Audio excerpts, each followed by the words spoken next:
SIR নিয়ে গুটি কয়েক কথা বলবো বলে আমি বক্তব্য শেষ করে দেবো। আমি কথা দিয়েছিলাম শীতকালের বেলা সকাল সকাল আসুন, সকাল সকাল ছেড়ে দেবো, কথা দিয়েছিলাম তো। আমি আপনাদের এসআইআর নিয়ে বলছি, এই একদম মাথায় ঢুকিয়ে নিন, এই এসআইআর যে সমস্যা তৈরি হয়েছে, এই সমস্যা তৈরির পেছনে দুটো রাজনৈতিক দল সম্পূর্ণভাবে দায়ী। তৃণমূল বিজেপি মিলে এসআইআর নামক সমস্যাটাকে তৈরি করছে ইলেকশন কমিশন অফ ইন্ডিয়াকে সামনে রেখে। তাই আমাদের যেভাবে অহেতুক হয়রানি পেরেশানি করা হচ্ছে, এর জবাব আমরা ইভিএম মেশিনে গিয়ে এই তৃণমূল আর বিজেপির বিরুদ্ধে আমরা দিয়ে দেব। আমি প্রমাণ দেব আপনাদের, প্রমাণ ছাড়া আমি কথা বলি না, আমি প্রমাণ দিয়ে দেবো একটা একটা করে। যদি আপনাদের শোনার এনার্জি থাকে আমি তাহলে শোনাবো। এনার্জি আছে তো ভাই? তাহলে আমি শুনিয়াবো। একটু পোলটা খোলা দরকার। সাপ হয়ে কামড়াচ্ছে আর ওজা হয়ে ঝাড়ার চেষ্টা করছে। সাপকেও ধরতে হবে আর কামড়ানোতে আসার আগে তাকে ধরে নিতে হবে।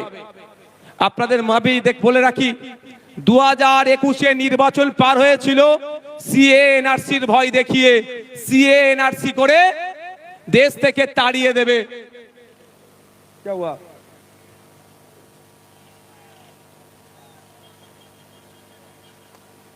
সংগ্রামী যৌথ মঞ্চে যে মঞ্চ আছে তার উপরে ছেলেরা উঠে গেছে, না ভাই যাও ভাই, এই উপরে যারা উঠেছো না ভাই যাও, একদম একদম নেমে যাও, এটা অনৈতিক কাজ, নেমে পড়ো চাল থেকে। শোনেন ভাই, এদিকে তাকান, 2021 সালে নির্বাচন কি দেখিয়ে পার হয়েছিল? বিজেপি বলেছিল এসআইআর করে তাড়িয়ে দেবো, এই বিজেপি বলেছে এনআরসি সিএ করে তাড়িয়ে দেবো। আর মমতা ব্যানার্জির দলেরা কি বলেছিল? যে তাড়াতে পারবে না, আমরা আছি। এখন বলুন, এই 2026-এ নির্বাচন আসছে, এসআইআর করে ভোটাধিকার কেড়ে নেবো গল্প শোনাচ্ছে শুভেন্দু অধিকারী, আর মমতা ব্যানার্জি ফিক ফিক করে এসে বলছে আমি থাকতে এসআইআর হতে দেব না। অলরেডি কাগজ নিয়ে আপনাকে আমাকে ছুটাছুটি করতে হচ্ছে, আমার নামও নোটিশ এসে গিয়েছে। নোবেল জয়ী বিখ্যাত মানুষ অমর্ত্য সেন্সারের নামেও অপদার্থ কমিশন নোটিশ পাঠিয়েছে এই বিজেপি তৃণমূলের পাল্লায় পড়ে। শুধু তাই নয়, স্বাধীনতা সংগ্রামী, মুক্তিযোদ্ধা, বীর, ভারতবর্ষের অন্যতম শ্রেষ্ঠ আইকনিক ব্যক্তি, তার নাম নেতাজি সুভাষচন্দ্র বোস, নেতাজি সুভাষচন্দ্র স্যারের পরিবারকেও এই নোটিশ পাঠিয়েছে। তাই আপনাদের বলবো, 2026-এর বৈতরণী পার করার জন্য তৃণমূল আর বিজেপি এসআইআর নামক এই সমস্যাটার অবতরণ করেছে। তাই আপনাদের বলবো, এই সমস্যাতে অহেতুক হয়রানি করার চেষ্টা হচ্ছে, তবে আপনি আতঙ্কিত হবেন না। দিন দেওয়ানে বলেছিলাম স্বচ্ছ এসআইআর করলে সহযোগিতা করব, আজকেও বলছি স্বচ্ছ এসআইআর মিন্স ভোটার লিস্ট স্বচ্ছ হোক, মৃত ভোটারের নাম বাদ যাবে, একাধিক জায়গায় ভোটার লিস্টে নাম উঠেছে বাদ যাবে, যার অস্তিত্ব নেই সেই ভোটারের নাম বাদ যাবে, প্রয়োজনে আমরা সহযোগিতা করব। কিন্তু স্বচ্ছতার নামে নির্বাচন কমিশন যে অহেতুক হয়রানি করছে, এর জবাব দেওয়ার জন্য প্রশ্ন করেছিলাম আমরা নির্বাচন কমিশনে। শুধু তাই নয়, আপনাদের এই নওশাদ সিদ্দিকী কামচিহ্ন নেতা সুপ্রিম কোর্টে গিয়ে আপনাদের জন্য মামলা করেছে। আপনাদের বলে রাখি, দুটো কাজ এই মুহূর্তে মমতা ব্যানার্জি যদি করে, দুটো কাজ যদি এই মুহূর্তে মমতা ব্যানার্জি করে, হয়রানিও বন্ধ হবে, আতঙ্কিত হবেন না। দুটো কাজ কি কি বলে দিচ্ছি, শর্ট টাইম, আমি বেশিক্ষণ বলবো না, বলেছি আপনাদের। প্রথম কাজ হচ্ছে ওয়াল পার্টি মিটিং ডাকা। মমতা ব্যানার্জি ওয়াল পার্টি মিটিং ডাকুক, সমস্ত রাজনৈতিক দলের নেতাদেরকে ডাকুক। যেই পরিস্থিতি বাংলার স্বাধীনতা সংগ্রামী পরিবার থেকে শুরু করে, পীর পরিবার থেকে শুরু করে, বিভিন্ন ধর্মীয় পরিবার থেকে শুরু করে, বিভিন্ন যাদের সামাজিক প্রভাব প্রতিপত্তি আছে, সব সমেত সাধারণ মানুষদেরকে অহেতুক হয়রানি হচ্ছে, এই হয়রানি বন্ধ আমাদের করতে হবে। অল পার্টি মিটিং ডাকা দরকার। কেমন অল পার্টি মিটিং? আপনাদের জানিয়ে রাখি, বর্বর পাকিস্তানিরা যখন এসে পেহেলগাঁওতে আমাদের দেশের নাগরিককে খুন করলো, সেই সময় অল পার্টি মিটিং ভারত সরকার ডেকেছিল। সেই সময় কংগ্রেসের পক্ষ থেকে বলেছিল বলেছিল পাকিস্তানের বিরুদ্ধে অল আউট যাও, আমাদের কোনো অবজেকশন নাই।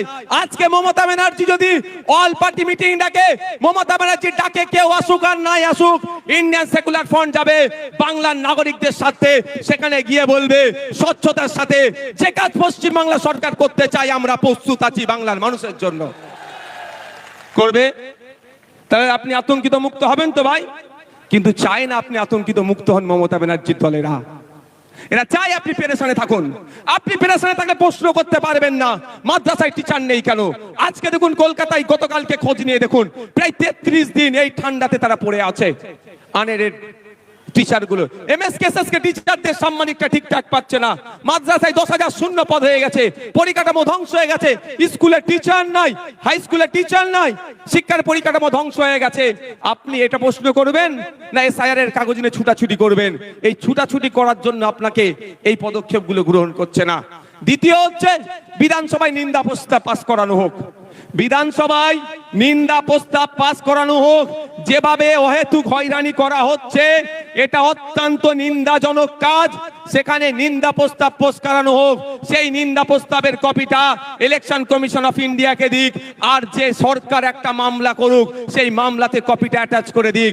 নিশ্চিতভাবে সুপ্রিম কোর্ট এটার প্রতি বিবেচনা করবে, কারণ বিধানসভার মধ্যে নিন্দা প্রস্তাব পাস করানো মানে পুরো পশ্চিম বাংলার মানুষ এটাকে নিন্দা করছে, এই অহেতুক হয়রানিকে।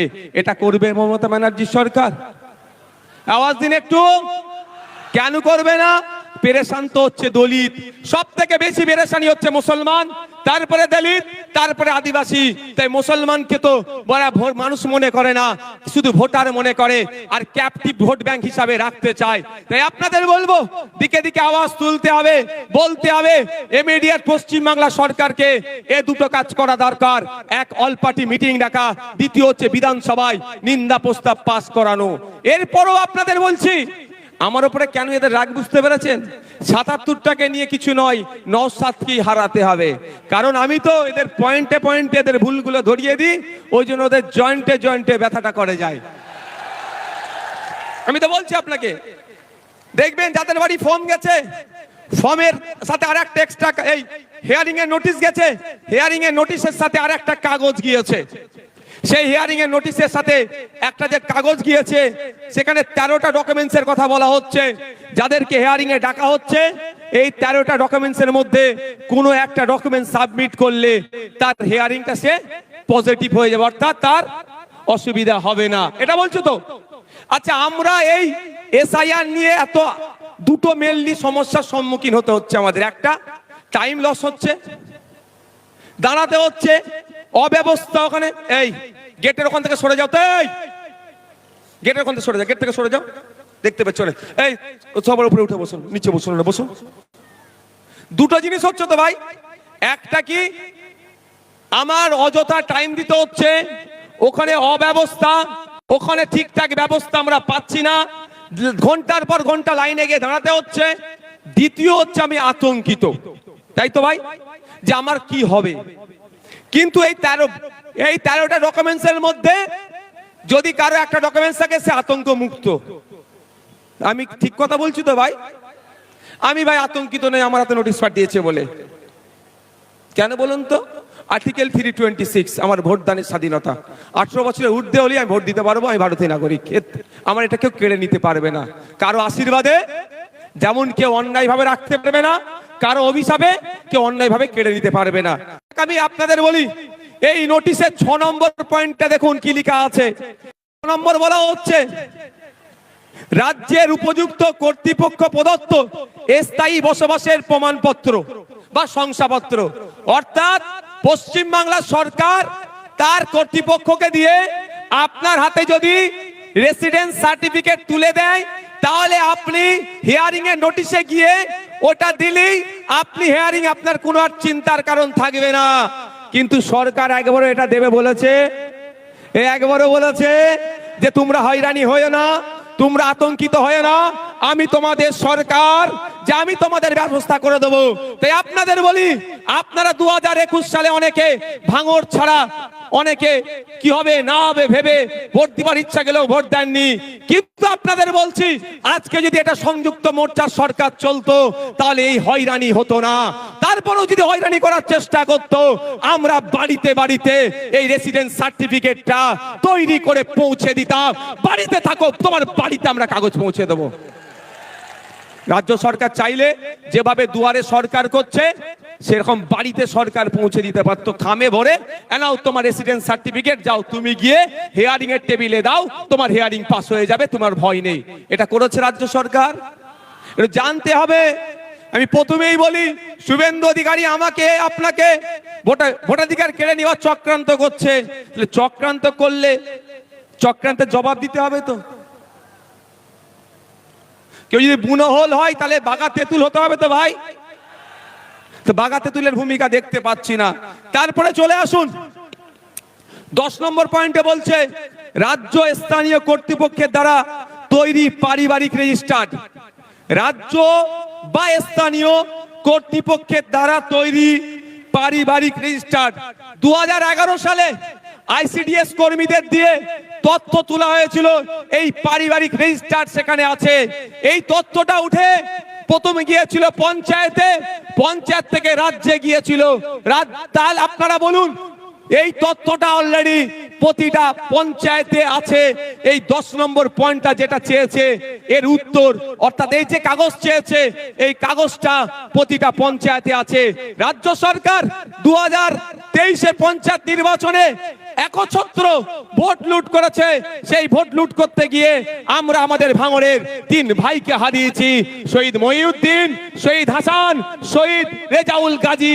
3 জনকে হারিয়েছি। শুধু নয়, সারা রাজ্যে আমাদের কর্মীদের অত্যাচার করে তারা অবৈধ পন্থা অবলম্বন করে আজকে তারা পঞ্চায়েতের ক্ষমতায় বসে আছে, পঞ্চায়েত চালাচ্ছে। সেই পঞ্চায়েতের মাধ্যমেই যদি প্রতিটা বাড়িতে বাড়িতে এই তথ্যটা 10 নম্বর যে পয়েন্ট আছে পারিবারিক রেজিস্টার যদি পৌঁছে দেয়, ওটা নিয়ে আপনি যখনই হিয়ারিং এর টেবিলে যাবেন আপনাকে অফিসার আর কিছু দ্বিতীয় প্রশ্ন করার সুযোগ পাবে না। ওটা জমা দেবেন, জমা দেওয়ার পরে আপনার হিয়ারিং কমপ্লিট হয়ে যাবে। তাহলে আতঙ্ক মুক্ত হবে না ভাই? রাজ্য সরকার চাইলে আপনার আতঙ্ক মুক্ত করতে পারে এই দুটো ডকুমেন্টস দিয়ে, কিন্তু রাজ্য সরকার তো আতঙ্ক মুক্ত চাইছে না। যদি আতঙ্ক মুক্ত চাইতো, কুরআন শরীফকে নিয়ে যে অসীম সরকার কুভাষায় কথা বলেছে তাকে ধরে এতক্ষণ জেলের মধ্যে রাখতো, পুলিশ সুমোটো করতো, তার বিরুদ্ধে ব্যবস্থা নিয়ে তো দূরের কথা, প্রায় 900 মতো অভিযোগ জমা পড়েছে, এখনো একটাও এফআইআর হিসাবে ট্রিট করেনি এই রাজ্য সরকার। তারপরে বোঝা যাচ্ছে আপনাকে আমাকে কি নজরে দেখে। তবে রাজ্য সরকার এফআইআর হিসাবে ট্রিট করেনি বলে ভাঙড়ের বিধায়ক নওশাদ সিদ্দিকী চুপ থাকবে না। আমি কোর্টে যাচ্ছি 156 সাবক্লাস 3 দিয়ে আমি কোর্ট থেকে মামলা করছি অসীম সরকারের বিরুদ্ধে।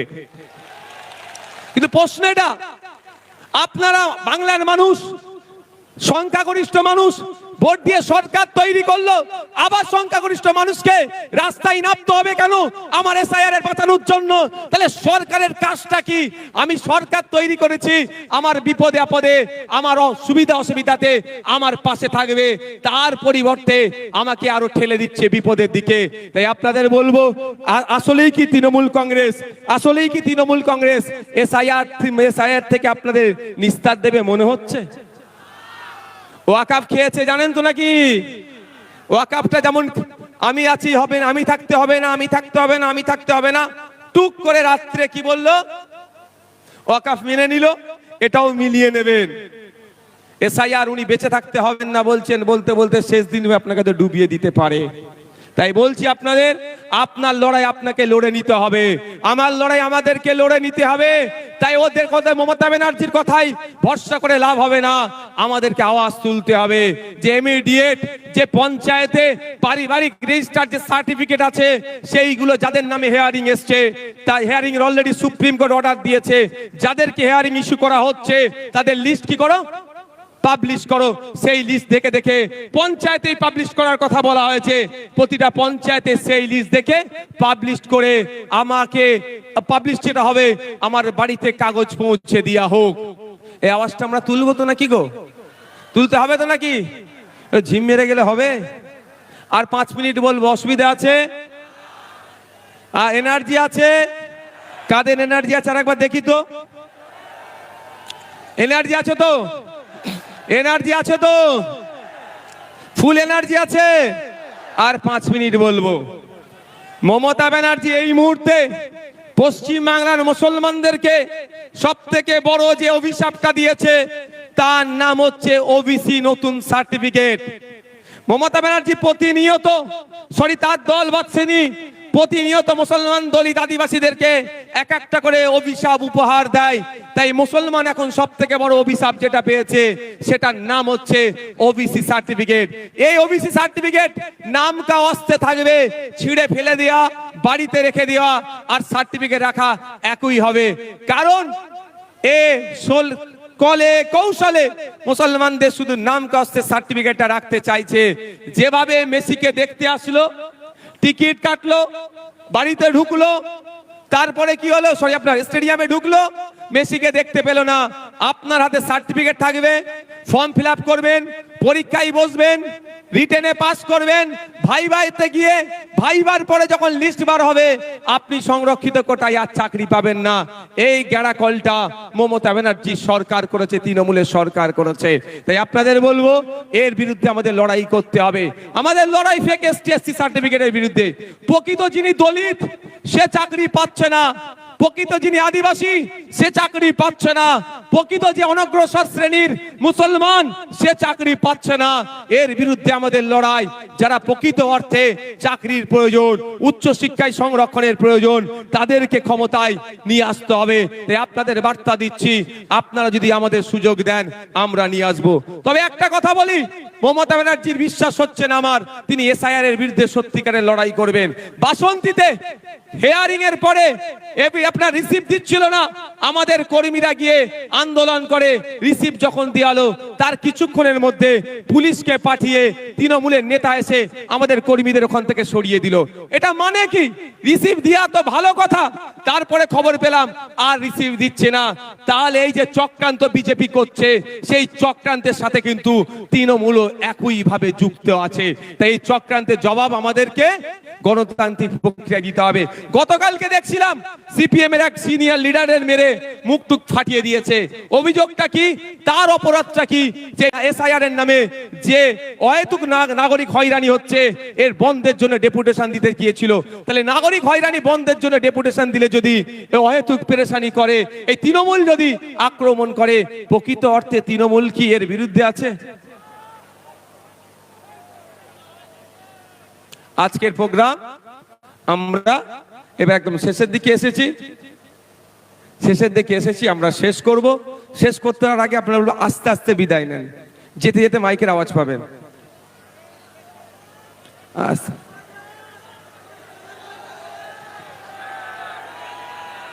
আস্তে আস্তে বিদায় নেন। যেতে যেতে আমি 3টে কথা বলবো, আপনারা মাথায় রাখতে রাখতে যাবেন।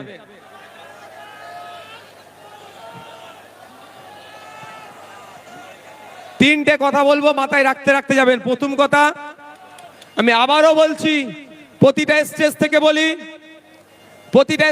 বলছি, আজকেও বলছি, আপনার ছেলে মেয়েগুলোকে উচ্চ শিক্ষায় শিক্ষিত করুন। বাইট উধার দেন, ইধার নেই, সব বাইরে যাবে, সব ওই পারে, এখানে কেউ আসবে না, বাইট এখানে না। প্রতিটা ছেলে মেয়েকে উচ্চ শিক্ষায় শিক্ষিত করুন। একবেলা খেতে পাবেন না, তাহলে অসুবিধা নাই। ভলেন্টিয়ার যারা আছেন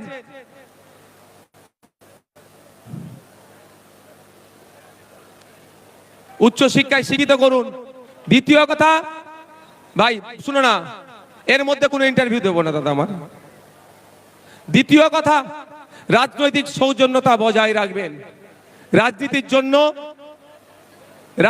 জন্য মারামারি হানাহানিতে জড়াবেন না।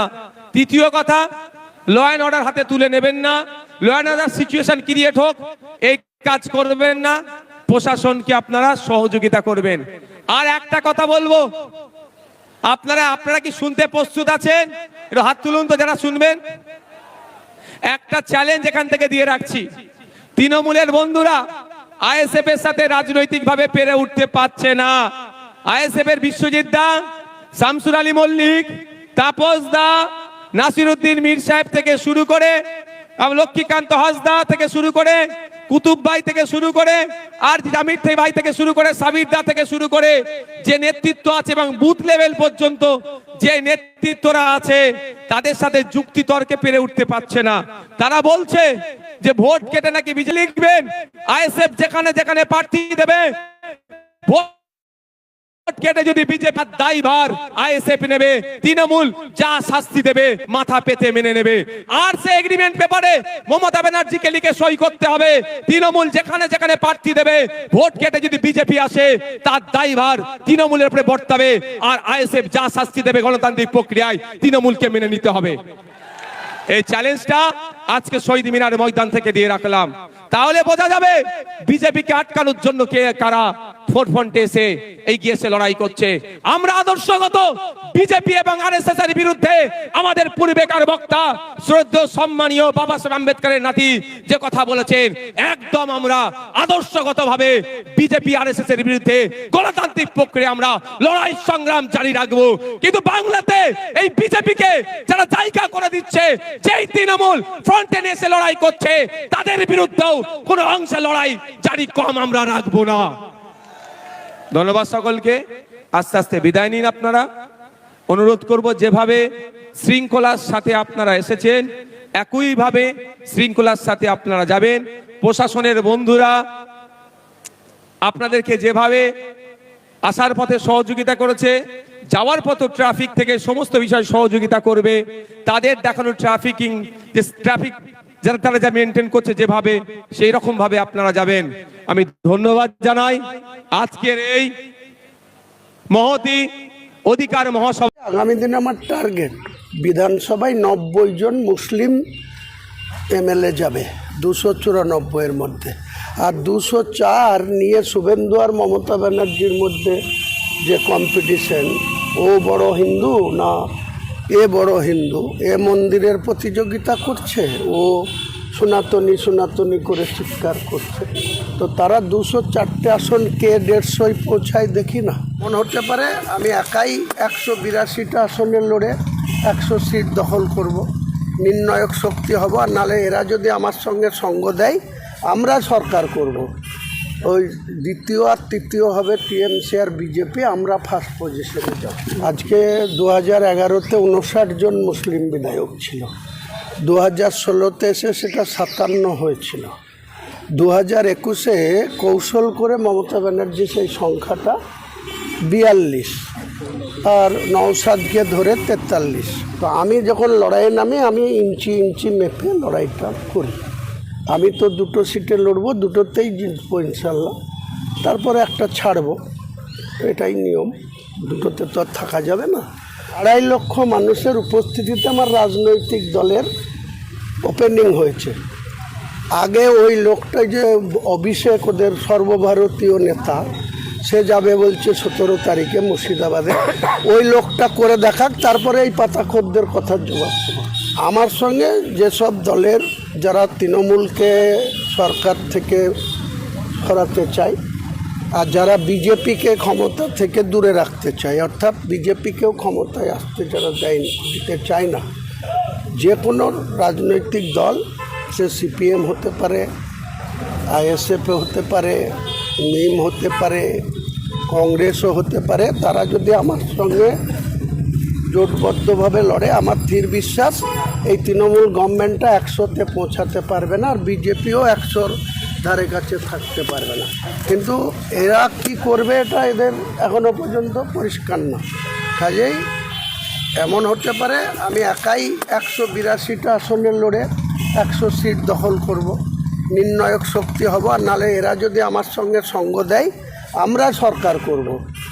ওই দ্বিতীয় আর তৃতীয় হবে টিএমসি আর বিজেপি, আমরা ফার্স্ট পজিশনে যাব। দেখুন, আমি কাউকে অ্যাডভান্টেজ পাই দেওয়ার জন্য আমি আমার রাজনৈতিক দল খুলিনি। যেটা টিএমসির পক্ষ থেকে বলা হচ্ছে, আমাকে আখ্যা দেওয়া হচ্ছে বিজেপির বি টিম। আমি বলতে পারেন যে আমার পার্টিটা সেকুলার, কিন্তু মূলত বাংলার 37% মুসলিম আজকে যারা 34 বছরের সরকার ছিল তাদেরকেও ইউজ অ্যান্ড থ্রু মানে ব্যবহার করেছে ভোট ব্যাংক হিসাবে। তাদের মধ্যে গ্রাস রুটে বিভাজন লাগিয়ে রেখেছে, মারামারি, গণ্ডগোল, ঝামেলা। একটা মারছে খেয়ে একটা মুসলিম, মরছে খেয়ে মুসলিম, কেস খাচ্ছে কে মুসলিম, জেলে যাচ্ছে মুসলিম। এই পলিসি নিয়ে 34 বছর সিপিএম চলেছিল। 14 বছরে মমতা ব্যানার্জি একই থিওরিতে মুসলিমদের ব্যবহার করছে। এই জায়গাটাই আমার আপত্তি। এবং বাংলার মুসলিম সমাজকে তাদের নিজের, আজকে 2011-তে 59 জন মুসলিম বিধায়ক ছিল, 2016-তে এসে সেটা 57 হয়েছিল, 2021-এ কৌশল করে মমতা ব্যানার্জি সেই সংখ্যাটা 42 আর নওশাদকে ধরে 43। তো এই জায়গাটাতে আমার আপত্তি। আগামী দিনে আমার টার্গেট বিধানসভায় 90 জন মুসলিম এমএলএ যাবে 294-এর মধ্যে। আর 204 নিয়ে শুভেন্দু আর মমতা ব্যানার্জির মধ্যে যে কম্পিটিশন, ও বড় হিন্দু না এ বড় হিন্দু, এ মন্দিরের প্রতিযোগিতা করছে, ও সনাতনী করে চিৎকার করছে। তো তারা 204টে আসন কে 150 পৌঁছায় দেখি না। আর মুসলমানরা তাদের প্রতিনিধি, আমি তো 2টো সিটে লড়বো, 2টোতেই জিতবো ইনশাল্লাহ, তারপরে একটা ছাড়বো, এটাই নিয়ম। 2টোতে তো আর থাকা যাবে না। আপনার দলের তৃণমূল কংগ্রেসের 4 বিধায়ক মুর্শিদাবাদে, তিনি বলছেন হুমায়ুন কবিরকে যে ব্রিগেড প্যারেড গ্রাউন্ডটা ছুটে আসতে বলুন, তারপরে সভা করবে। এইসব তুলাবাজদের কথার কোনো জবাব আমি দেব না। এদের জবাব আমি 6 ডিসেম্বর দিয়েছি। এদের পুলিশ প্রশাসন, মমতা ব্যানার্জি পুলিশ মন্ত্রী, এদের প্রশাসনের আইডিয়া ছিল যে আমি বাবরি মসজিদের ভিত্তি স্থাপনের দিন 30 থেকে 40 হাজার লোক হবে। আমার কাছে ফুটেজ আছে, আমার কাছে ডকুমেন্টস আছে, পুলিশের কাছেও আছে। 8টা ড্রোন ক্যামেরা ছিল, আর অগণিত আপনাদের মিডিয়া চ্যানেলের লোক ছিল। 4 লক্ষ মানুষ ভিত্তি স্থাপনে প্রেজেন্ট ছিল, আর 4 লক্ষ মানুষ এই কৃষ্ণনগর নদিয়া জেলার নবদ্বীপ ব্রিজ থেকে বর্ধমানের কালনা, মেমারি, এইসব জায়গা থেকে যত গাড়ি মুভমেন্ট হয়েছিল, উত্তর 24 পরগনা, দক্ষিণ 24 পরগনা, হাওড়া, হুগলি থেকে পুলিশ বদমাইশি করে তাদের রাস্তায় আটকে দিয়েছিল, যেতে দেয়নি। ওদিকে ফারাক্কা মালদা থেকে 100 কিলোমিটার, 135 কিলোমিটার আমাদের বেলডাঙ্গা, সেখানেও রাস্তাতে গাড়ি আটকে দিয়েছিল। কাজেই 4 লক্ষ লোক রাস্তায় ছিল, আর 4 লক্ষ ভিত্তি স্থাপনে ছিল। তারপরে ভারতবর্ষের স্বাধীনতার পর কোনো রাজনৈতিক দল, যেটা কংগ্রেস, জাতীয় কংগ্রেস, যেটা আমরা 30 বছর করেছি, এই কংগ্রেসটার জন্ম হয়েছিল কবে? 1885 খ্রিস্টাব্দে। কতজন লোক নিয়ে ঘরের মধ্যে বসে ব্রিটিশের বিরুদ্ধে আন্দোলন করার জন্য মাত্র 73 জন ব্যক্তি কংগ্রেস দলটার সৃষ্টি করেছিল। এই মমতা ব্যানার্জির যারা এই পাতাখোর, যারা চেটে চলে, তারা আজকে আমাকে চ্যালেঞ্জ করছে। এদের এই দলটা যখন জন্ম হয়েছিল 1997 সালে, ইনডোর আর আউটডোর, ওই যে মেউ রোডে আউটডোর করেছিল মমতা ব্যানার্জি 9 আগস্ট 1997। আর সেদিন আমরা ছিলাম, ভারতবর্ষের কংগ্রেসের সভাপতি ছিল বিহারের সীতারাম কেশরী, আর সোনিয়া গান্ধী উপস্থিতিতে সোমেন মিত্র, আমরা ছিলাম ইনডোরে, নেতাজি ইন্ডোর স্টেডিয়ামে। আমাদের সেখানে উপস্থিতি ছিল কত, কমসে কম 30 থেকে 40 হাজার। আর এই মমতা ব্যানার্জি সেদিন 8,000 থেকে 10,000 লোক ওই আউটডোরে মিটিং করে, তাও আবার ওর নাম ছিল না। ওই মুকুল রায় এখন কথা বলতে পারে না, মুকুল রায়, ফরিদুল বলে একজন, আরও ওর নর্থ বেঙ্গলের কিছু সাথী, 7-8 জন মিলে এই তৃণমূল দলটাকে রেজিস্ট্রেশন করেছিল। তো সেই দলের ওই কে পাতাখোররা কি বলছে তার কথার জবাব হুমায়ুন কবির দেবে না। জবাব আমি দিয়ে দিয়েছি ওই 6 তারিখে, আর 22 তারিখে 2.5 লক্ষ মানুষের উপস্থিতিতে আমার রাজনৈতিক দলের ওপেনিং হয়েছে। আগে ওই লোকটা যে অভিষেক ওদের সর্বভারতীয় নেতা, সে যাবে বলছে 17 তারিখে মুর্শিদাবাদে, ওই লোকটা করে দেখাক, তারপরে এই পাতাখোরদের কথার জবাব দেবো। বলছি পূর্ব মেদিনীপুরে এলেন, কতগুলো 16টা সিট, কতগুলো সিট দেবেন এবং কতগুলো টার্গেট থাকবে? দেখুন, আমার সঙ্গে যেসব দলের যারা তৃণমূলকে সরকার থেকে সরাতে চায় আর যারা বিজেপিকে ক্ষমতা থেকে দূরে রাখতে চায়, অর্থাৎ বিজেপিকেও ক্ষমতায় আসতে যারা দিতে চায় না, যে কোনো রাজনৈতিক দল, সে সিপিএম হতে পারে, আইএসএফ হতে পারে, নিম হতে পারে, কংগ্রেসও হতে পারে, তারা যদি আমার সঙ্গে জোটবদ্ধভাবে লড়ে, আমার স্থির বিশ্বাস এই তৃণমূল গভর্নমেন্টটা 100-তে পৌঁছাতে পারবে না, আর বিজেপিও 100-র ধারে কাছে থাকতে পারবে না। কিন্তু এরা কি করবে এটা এদের এখনও পর্যন্ত পরিষ্কার না। কাজেই এমন হতে পারে আমি একাই 182টা আসনে লড়ে 100 সিট দখল করব, নির্ণায়ক শক্তি হব, আর নালে এরা যদি আমার সঙ্গে সঙ্গ দেয় আমরা সরকার করব। ওই দ্বিতীয় আর তৃতীয় হবে টিএমসি আর বিজেপি, আমরা ফার্স্ট পজিশনে যাব। নন্দীগ্রাম বা কাঁথিতে কোনো সভা সমিতি হওয়ার নিশ্চয় করব, সময় আসুক, ইলেকশন কমিশন ডিক্লেয়ার করুক শিডিউল। আমার কাছে যা তথ্য আছে, 2021 সালে আমি লাস্ট ফেজে আমার ভোট ছিল 29 এপ্রিল, তখন পবিত্র রমজান চলছিল। আমি রোজা করে ভোট করেছিলাম এবং ভোটের রেজাল্টে শত বিরোধিতা, এই তৃণমূলেরই একটা অংশ বিরোধিতার পরেও আমি 43,383 মার্জিনে কংগ্রেসের এক্সিস্টিং এমএলএ কমলেশ চ্যাটার্জি, তাকে হারিয়ে 3য় স্থানে পাঠিয়ে দিয়েছিলাম। বিজেপি সেকেন্ড হয়েছিল ইমন কল্যাণ মুখার্জি। তো আমি যখন লড়াইয়ে নামি, আমি ইঞ্চি ইঞ্চি মেপে লড়াইটা করি।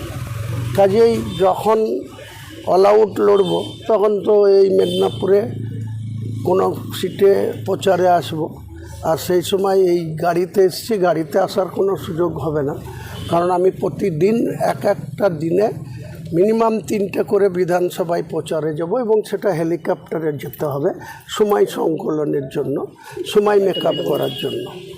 আইমাকে কি জোটের জন্য আহ্বান জানালেন? এটা এখনই বলবো না আপনাকে, বললাম তো আমি একটা রাজনৈতিক দল খুলেছি। আইমার যিনারা কর্ণধার, যিনারা কমিটিতে আছেন, ওনারা এখানে আছেন, ইনি আছেন, আরও ইনি আছেন, ওনাদের সঙ্গে একটু আলোচনা করে নিলাম। আগামী দিনে কি হবে এটা তো এখনই আপনাদের কাছে ওপেন করার মতো কিছু নয়। অগ্রগতি হোক, আপডেট হোক, তখন জানতে পারবেন। ওই যে বীরভূম থেকে অভিষেক বন্দ্যোপাধ্যায় 250টা সিটের টার্গেট বেঁধে দিলেন এবং হেলিকপ্টার নিয়ে একটা দ্বন্দ্ব তৈরি হয়েছে, ঝাড়খণ্ড থেকে হেলিকপ্টার ভাড়া করে বীরভূম পৌঁছে। দেখুন, উনি 250-র কথা 6 মাস আগে থেকে বলেছে। 100 আগে পূজান, তারপরে 250-র কথা বলবেন, 100টা পূজাতে বলবেন, তাহলেই তো হবে। আমরা তো, ওনারা তো সরকারে আছে, কাজে ওনারা দাবি করতেই পারেন, আর আমরা নতুনভাবে লড়ছি এনাদেরকে ক্ষমতাচ্যুত করার জন্য।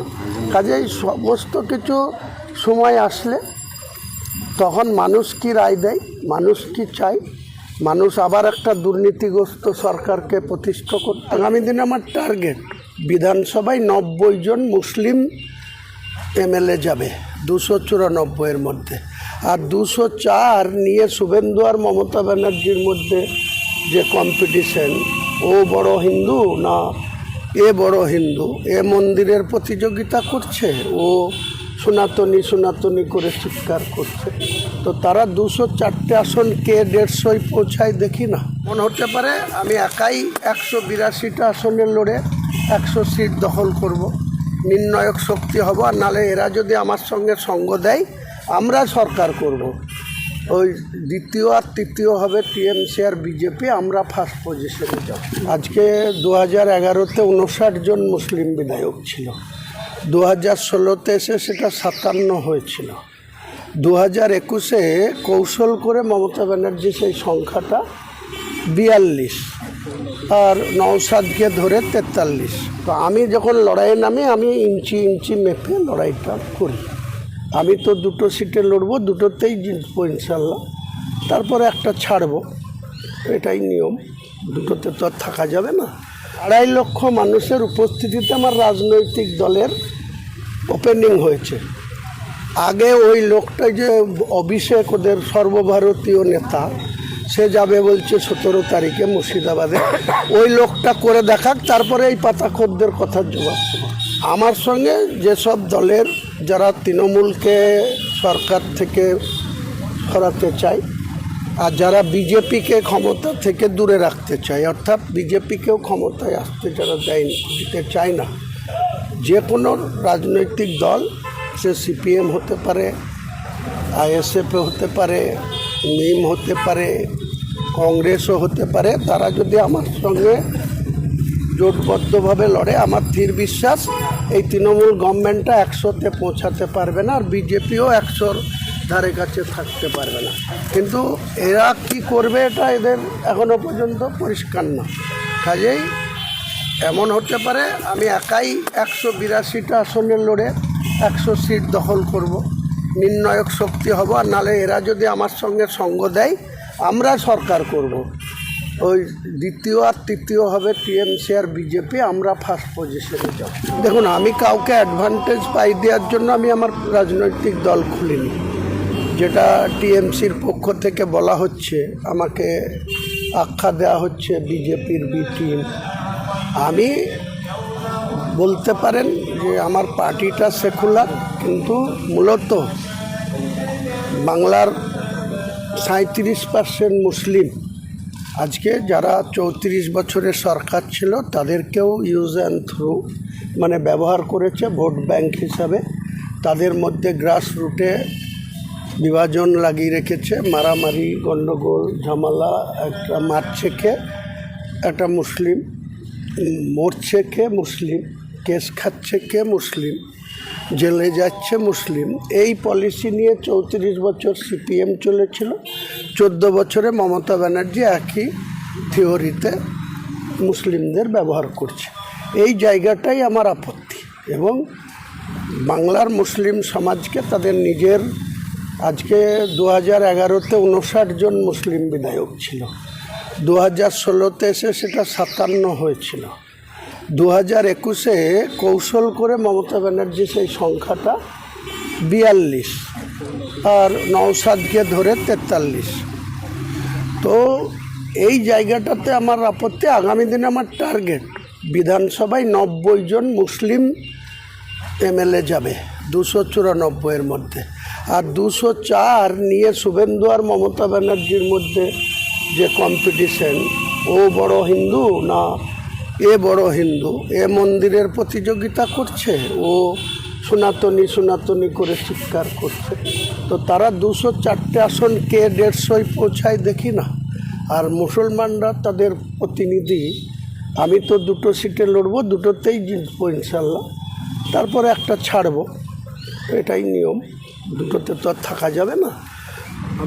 আপনার দলের তৃণমূল কংগ্রেসের 4 বিধায়ক মুর্শিদাবাদে, তিনি বলছেন হুমায়ুন কবিরকে যে ব্রিগেড প্যারেড গ্রাউন্ডটা ছুটে আসতে বলুন, তারপরে সভা করবেন।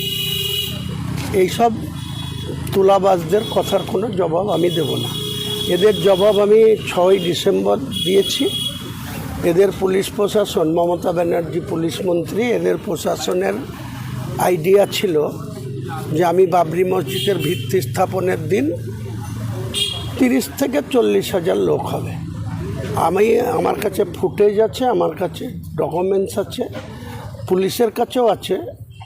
8টা ড্রোন ক্যামেরা ছিল, আর অগণিত আপনাদের মিডিয়া চ্যানেলের লোক ছিল।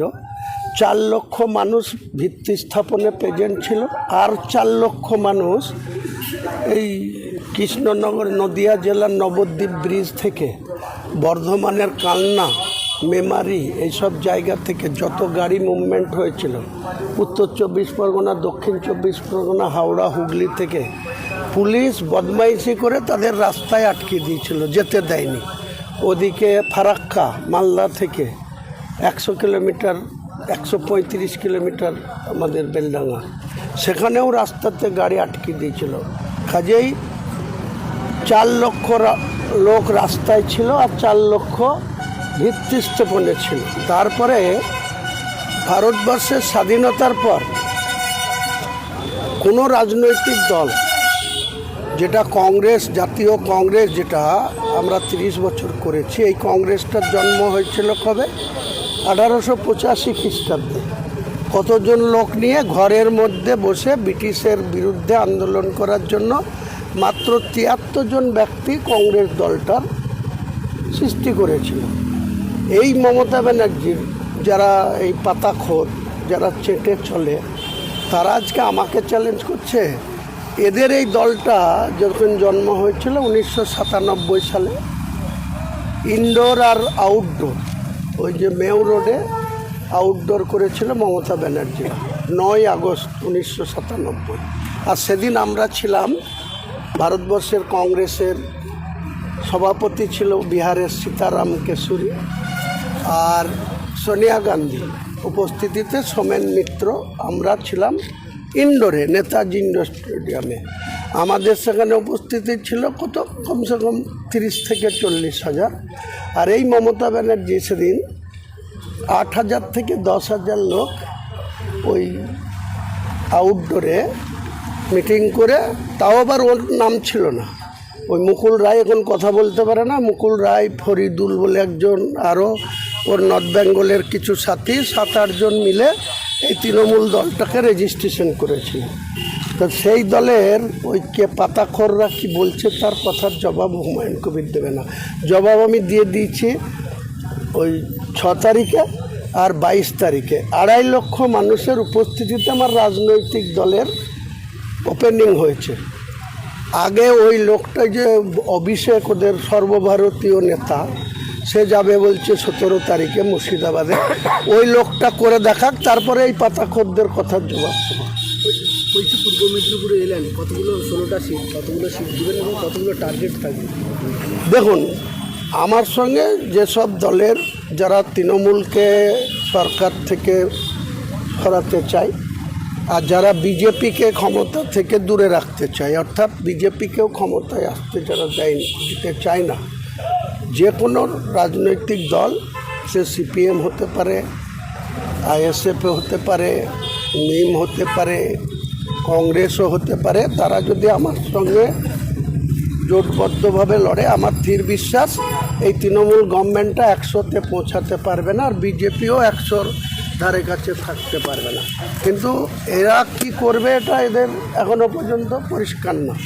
কাজেই এমন হতে পারে আমি একাই 182টা আসনে লড়ে 100 সিট দখল করব, নির্ণায়ক শক্তি হব। আর নাহলে এরা যদি আমার সঙ্গে সঙ্গ দেয়, আমরা সরকার করব। ওই দ্বিতীয় আর তৃতীয় হবে টিএমসি আর বিজেপি, আমরা ফার্স্ট পজিশনে যাব। নন্দীগ্রাম বা কাঁথিতে কোনো সভা সমিতি হওয়ার নিশ্চয় করব, সময় আসুক, ইলেকশন কমিশন ডিক্লেয়ার করুক শিডিউল। আমার কাছে যা তথ্য আছে, 2021 সালে আমি লাস্ট ফেজে আমার ভোট ছিল 29 এপ্রিল, তখন পবিত্র রমজান চলছিল। আমি রোজা করে ভোট করেছিলাম এবং ভোটের রেজাল্টে শত বিরোধিতা, এই তৃণমূলেরই একটা অংশ বিরোধিতার পরেও আমি 43,383 মার্জিনে কংগ্রেসের এক্সিস্টিং এমএলএ কমলেশ চ্যাটার্জি, তাকে হারিয়ে 3য় স্থানে পাঠিয়ে দিয়েছিলাম। বিজেপি সেকেন্ড হয়েছিল, ইমন কল্যাণ মুখার্জি। তো আমি যখন লড়াইয়ে নামি, আমি ইঞ্চি ইঞ্চি মেপে লড়াইটা করি।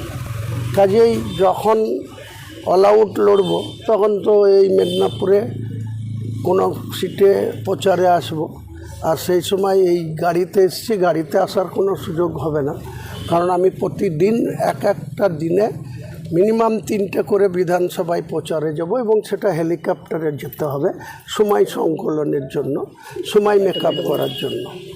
আইমাকে কি জোটের জন্য আহ্বান জানালেন? এটা এখনই বলবো না আপনাকে, বললাম তো আমি একটা রাজনৈতিক দল খুলেছি।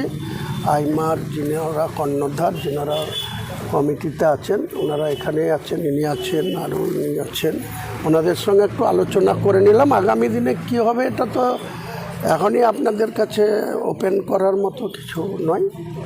অগ্রগতি হোক, আপডেট হোক, তখন জানতে পারবেন। ওই যে বীরভূম থেকে অভিষেক বন্দ্যোপাধ্যায় 250টা সিটের টার্গেট বেঁধে দিলেন, এবং হেলিকপ্টার নিয়ে একটা দ্বন্দ্ব তৈরি হয়েছে, ঝাড়খণ্ড থেকে হেলিকপ্টার ভাড়া করে বীরভূম থেকে? দেখুন, উনি 250-র কথা 6 মাস আগে থেকে বলেছে। 100 আগে পূজান, তারপরে 250-র কথা বলবেন। 100টা পূজাতে বলবেন, তাহলেই তো হবে। আমরা তো, ওনারা তো সরকারে আছে, কাজে ওনারা দাবি করতেই পারেন।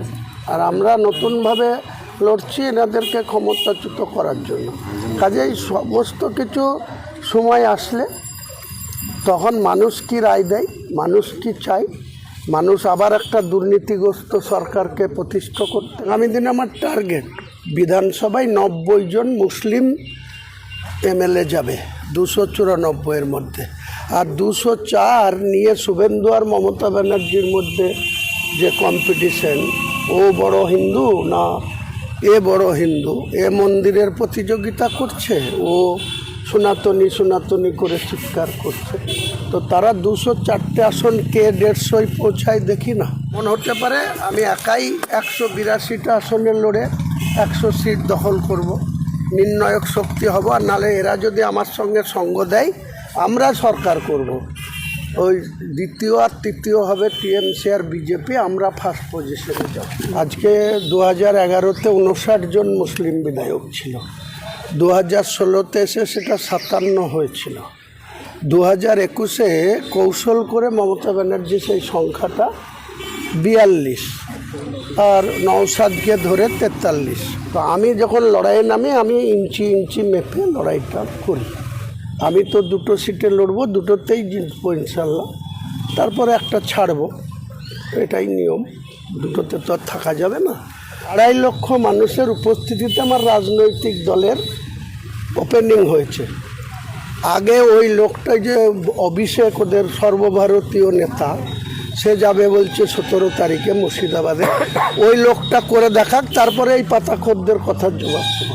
আমার সঙ্গে যেসব দলের যারা তৃণমূলকে সরকার থেকে সরাতে চায়, আর যারা বিজেপিকে ক্ষমতা থেকে দূরে রাখতে চায়, অর্থাৎ বিজেপিকেও ক্ষমতায় আসতে যারা দিতে চায় না, যে কোনো রাজনৈতিক দল, সে সিপিএম হতে পারে, আইএসএফ হতে পারে, নিম হতে পারে, কংগ্রেসও হতে পারে, তারা যদি আমার সঙ্গে জোটবদ্ধভাবে লড়ে, আমার স্থির বিশ্বাস এই তৃণমূল গভর্নমেন্টটা 100-তে পৌঁছাতে পারবে না, আর বিজেপিও 100-র ধারে কাছে থাকতে পারবে না।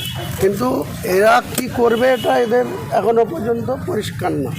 কাজেই এমন হতে পারে আমি একাই 182টা আসনে লড়ে 100 সিট দখল করব, নির্ণায়ক শক্তি হব। আর নালে এরা যদি আমার সঙ্গে সঙ্গ দেয়, আমরা সরকার করব।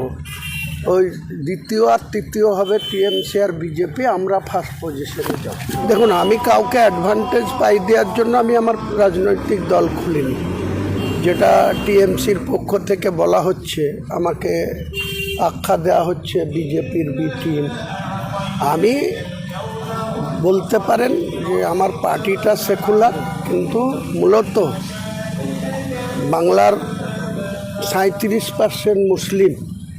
আজকে যারা 34 বছরের সরকার ছিল, তাদেরকেও ইউজ অ্যান্ড থ্রু মানে ব্যবহার করেছে ভোট ব্যাংক হিসাবে।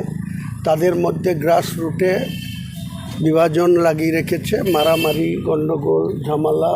একটা মারছে কে একটা মুসলিম, মরছে কে মুসলিম, কেস খাচ্ছে কে মুসলিম, জেলে যাচ্ছে মুসলিম। এই পলিসি নিয়ে 34 বছর সিপিএম চলেছিল, 14 বছরে মমতা ব্যানার্জি একই থিওরিতে মুসলিমদের ব্যবহার করছে। এই জায়গাটাই আমার আপত্তি। এবং বাংলার মুসলিম সমাজকে তাদের নিজের, আজকে 2011-তে 59 জন মুসলিম বিধায়ক ছিল, 2016-তে এসে সেটা 57 হয়েছিল, 2021-এ কৌশল করে মমতা ব্যানার্জি সেই সংখ্যাটা 42 আর নওশাদকে ধরে 43। তো এই জায়গাটাতে আমার আপত্তি। আগামী দিনে আমার টার্গেট, বিধানসভায় 90 জন মুসলিম এমএলএ যাবে 294-এর মধ্যে। আর 204 নিয়ে শুভেন্দু আর মমতা ব্যানার্জির মধ্যে যে কম্পিটিশন, ও বড় হিন্দু না এ বড় হিন্দু, এ মন্দিরের প্রতিযোগিতা করছে, ও সনাতনী সনাতনী করে চিৎকার করছে। তো তারা 204টে আসন কে 150 পৌঁছায় দেখি না।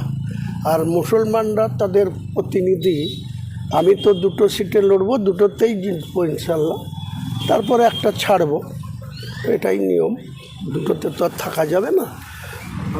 আপনার দলের তৃণমূল কংগ্রেসের 4 বিধায়ক মুর্শিদাবাদে, তিনি বলছেন হুমায়ুন কবিরকে যে ব্রিগেড প্যারেড গ্রাউন্ডটা ছুটে আসতে বলুন, তারপরে সভা করবে। এইসব তুলাবাজদের কথার কোনো জবাব আমি দেব না। এদের জবাব আমি 6ই ডিসেম্বর দিয়েছি। এদের পুলিশ প্রশাসন, মমতা ব্যানার্জি পুলিশ মন্ত্রী, এদের প্রশাসনের আইডিয়া ছিল যে আমি বাবরি মসজিদের ভিত্তি স্থাপনের দিন 30 থেকে 40 হাজার লোক হবে। আমার কাছে ফুটেজ আছে, আমার কাছে ডকুমেন্টস আছে, পুলিশের কাছেও আছে। 8টা ড্রোন ক্যামেরা ছিল, আর অগণিত আপনাদের মিডিয়া চ্যানেলের লোক ছিল।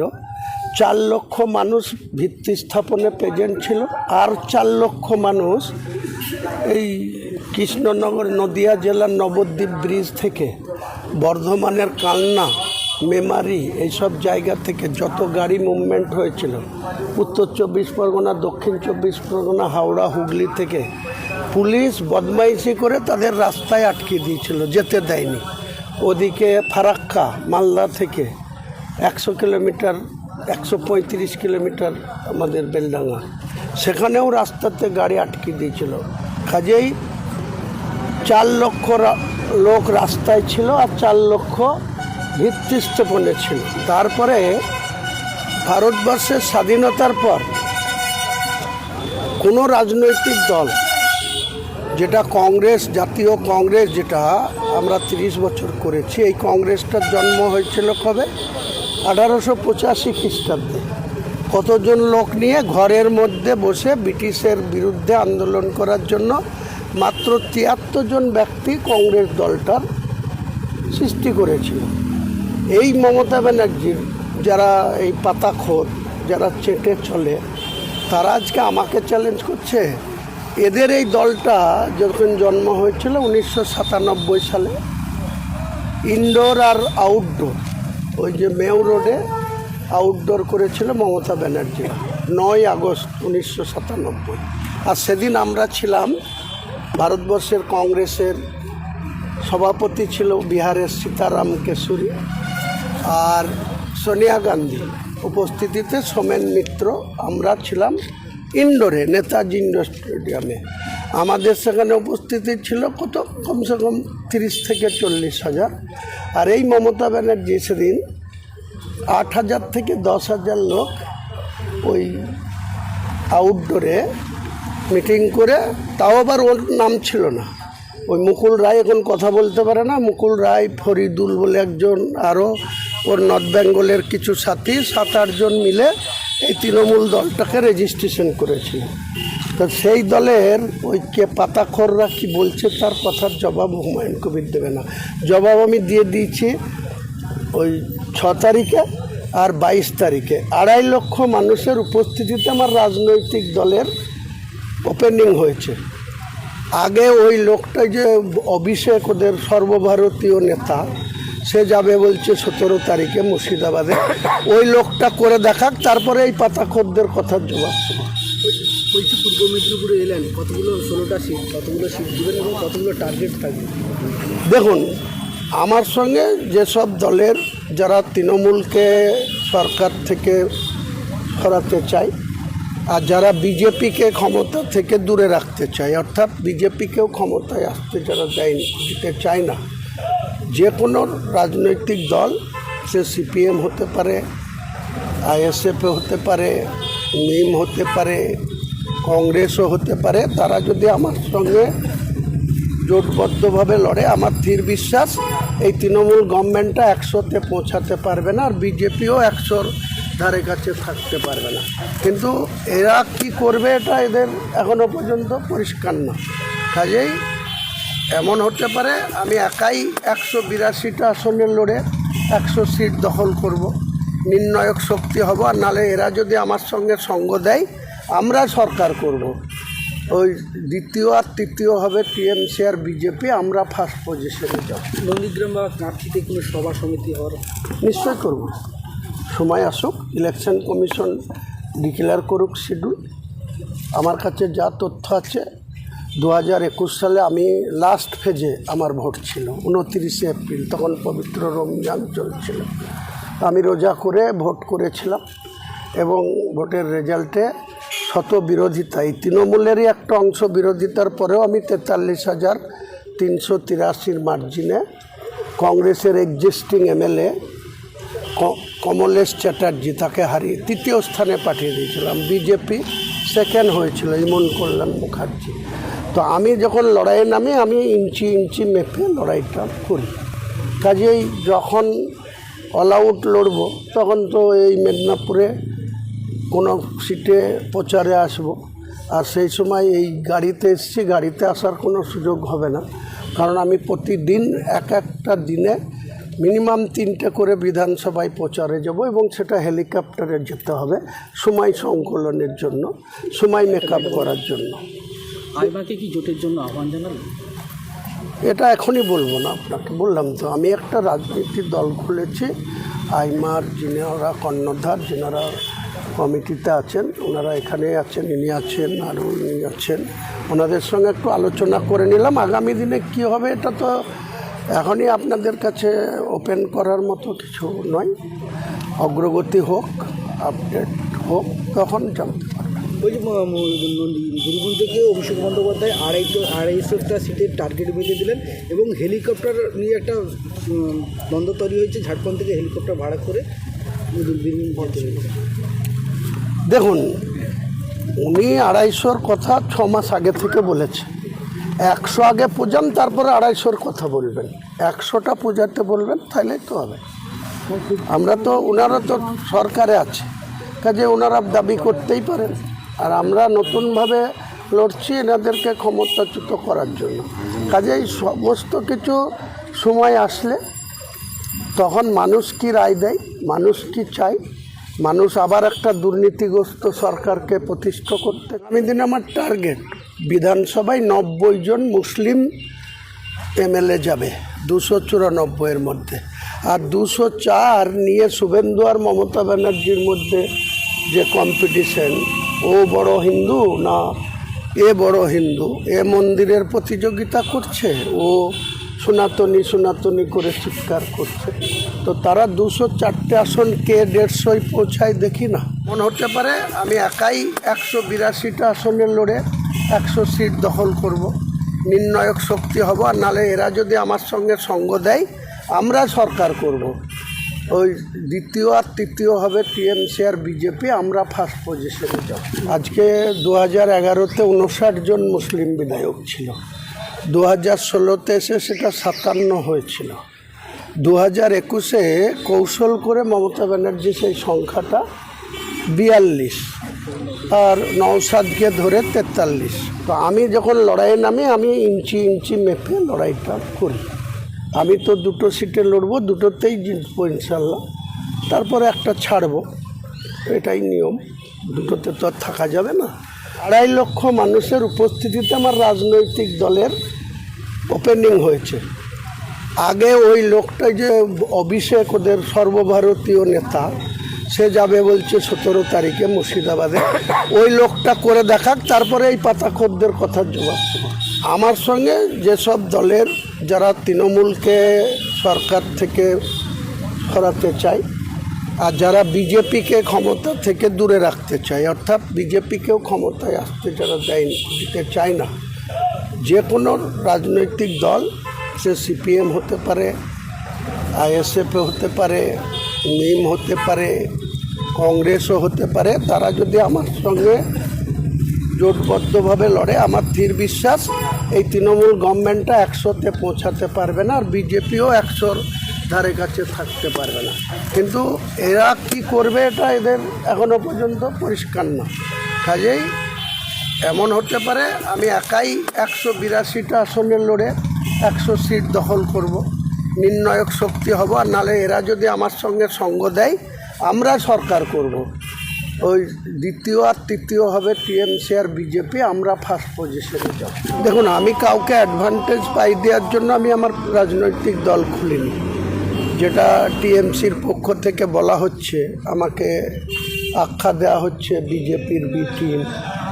আমি বলতে পারেন যে আমার পার্টিটা সেকুলার, কিন্তু মূলত বাংলার 37% মুসলিম। আজকে যারা 34 বছরের সরকার ছিল তাদেরকেও ইউজ অ্যান্ড থ্রু মানে ব্যবহার করেছে ভোট ব্যাংক হিসাবে। তাদের মধ্যে গ্রাস রুটে বিভাজন লাগিয়ে রেখেছে, মারামারি, গণ্ডগোল, ঝামেলা। একটা মারছে খেয়ে একটা মুসলিম, মরছে খেয়ে মুসলিম, কেস খাচ্ছে কে মুসলিম, জেলে যাচ্ছে মুসলিম। এই পলিসি নিয়ে 34 বছর সিপিএম চলেছিল, 14 বছরে মমতা ব্যানার্জি একই থিওরিতে মুসলিমদের ব্যবহার করছে। এই জায়গাটাই আমার আপত্তি। এবং বাংলার মুসলিম সমাজকে তাদের নিজের, আজকে 2011-তে 59 জন মুসলিম বিধায়ক ছিল, 2016-তে এসে সেটা 57 হয়েছিল, 2021-এ কৌশল করে মমতা ব্যানার্জি সেই সংখ্যাটা 42 আর নওশাদকে ধরে 43। তো এই জায়গাটাতে আমার আপত্তি। আগামী দিনে আমার টার্গেট বিধানসভায় 90 জন মুসলিম এমএলএ যাবে 294-এর মধ্যে। আর 204 নিয়ে শুভেন্দু আর মমতা ব্যানার্জির মধ্যে যে কম্পিটিশন, ও বড় হিন্দু না এ বড় হিন্দু, এ মন্দিরের প্রতিযোগিতা করছে, ও সনাতনী সনাতনী করে চিৎকার করছে। তো তারা 204টে আসন কে 150 পৌঁছায় দেখি না। আর মুসলমানরা তাদের প্রতিনিধি, আমি তো 2টো সিটে লড়বো, 2টোতেই জিতবো ইনশাল্লাহ, তারপরে একটা ছাড়বো, এটাই নিয়ম। 2টোতে তো আর থাকা যাবে না। আপনার দলের তৃণমূল কংগ্রেসের 4 বিধায়ক মুর্শিদাবাদে, তিনি বলছেন হুমায়ুন কবিরকে যে ব্রিগেড প্যারেড গ্রাউন্ডটা ছুটে আসতে বলুন, তারপরে সভা করবে। এইসব তুলাবাজদের কথার কোনো জবাব আমি দেব না।